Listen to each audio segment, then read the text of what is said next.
What's good, everybody? This your main man, KCFL, King Self for Life Wrestling Takes. Here to give you my recap of what I've seen through pro wrestling this week. All Monday Night Raw was about Fruity Pebbles becoming a Grand Slam champion. He got that IC title from Dom, obviously just to give it to Gunther, because I got Gunther winning the doggone John Cena challenge, or whatever you want to call it. That was pretty much Monday Night Raw in the handbagging. Dynamite. Everybody and their grandma said Blood and Guts was actually a solid showing. And I said, it's interesting when Tony Khan only got 3 matches to book that he can really put his time and effort in. Because I'm telling you, Tony Khan is a master match maker. But for some reason, he knows how to transition that into having a good wrestling television show. Because based off of what I was told from my main man, shout out to BC Amplified, he said Tony Khan and them actually built a whole lot of things that was somewhat going towards full gear. And I said, well, we need this to be a consistent thing. One of Tony Khan's biggest problem is he's inconsistent. One week he give you a solid show, the next week he bull jive.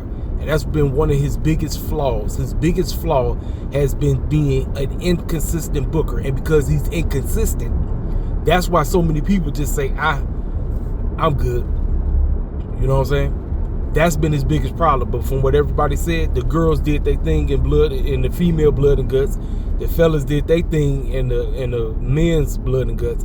And then in the middle, Hobbs and Heyman had a solid match, which got the matchup we supposed to be getting at Full Gear between Samoa Joe and Heyman in a steel cage match. Now, I'm still going out on the limb. MJF is waiting in the wings.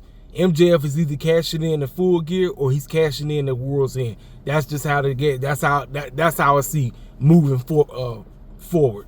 Young Bucks basically got one opposition, and that's either get down with the Don Callis family or face the same consequences. So they kind of got themselves in a situation. Ricky Steamboat was on the show and dealing with FTR, who is definitely winning them tag team titles at Full Gear. There's just no question.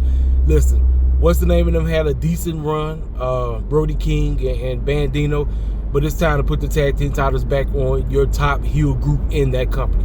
They should have had the titles this whole time, but Tony Khan is Tony Khan. He wanted to give Bandino and Brody King something because Brody King has been a good soldier, is what you want to say. But it's FTR time. FTR and Stokely halfway. It's time. It's time. They getting them doggone titles at Full Gear. It's happening. It's happening, ladies and gentlemen. I'm serious. It is happening. Yeah, based off of that, that's basically was the whole show. You know, like I said, they had a couple of things, take place or whatever, but that was pretty much the whole show. And I'm like, what Tony Khan has to do, he has to take that and let that be a continuation. Take that and allow that to be what helps you make great wrestling TV. It's way more than just being a matchmaker.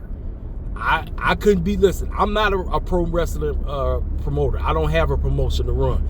But if I was running the promotion, my number one thing would be, let's do stories and let's create characters. Those would be my top 2 things I would focus on. And then when we get down to the matches, now people got a reason to care. Oh, why is this person going up or whatever. That would be my main focus. And then the last thing we're going to talk about, well, 2 things. Tegan Knox and her girlfriend, they screwed up. That's all I'm going to say. WWE not calling you back. You know you got jacked up knees. I'm like, you're literally just getting back into this space. I'm like, be thankful that TK gave you a place to go. Yes, you listen, you haven't really made a name for yourself. Yeah, everybody know you in WWE, but that's WWE. You going by your new name, which is Nixon, whatever her name is, whatever. I'm like, they walked out because they refused to lose. I'm like, girl, look, you just got there.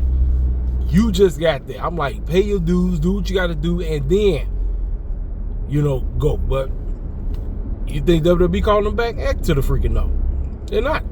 So, I don't know. I don't know what Tegan Knox and her girlfriend gonna do. I don't know.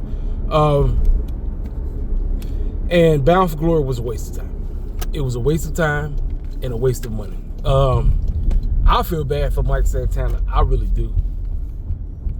I feel bad for Mike Santana, ladies and gentlemen. I don't even. I logged on to Twitter and I seen the idiotic foolishness that they decided to do. Frank Kazarian is your new TNA champ. I'm like, Mike ain't even had a title. He didn't even do anything with the championship. He didn't do nothing. Mike Santana didn't do anything with it. I don't even watch TNA like that. That is just straight bogus right there. I don't know who made that retarded call, but that's just straight bogus. I mean, just straight stupid. I don't know what the heck was wrong. That's just dumb. It's pathetic, ladies and gentlemen. I'm like, and you wonder why don't nobody watch TNA? Stupid stuff like that. That was stupid.